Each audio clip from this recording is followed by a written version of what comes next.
Sisi lain dari medan perang, beginilah pesona gadis-gadis pejuang dari Legion Georgia yang bertempur di pihak Ukraina. Rekamannya ramai beredar di media sosial Telegram pada Sabtu 19 November 2022.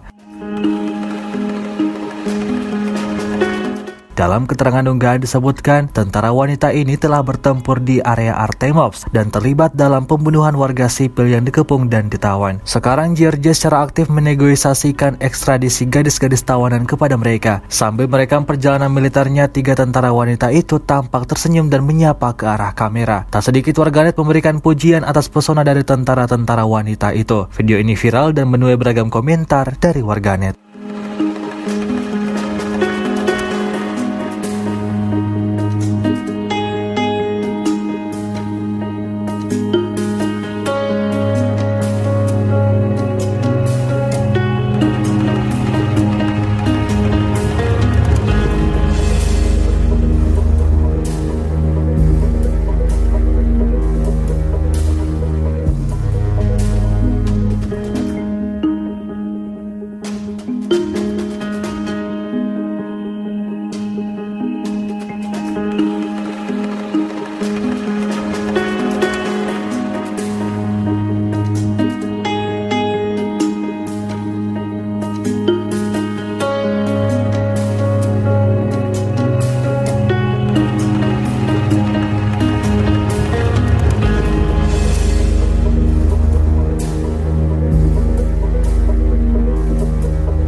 Terima kasih sudah nonton.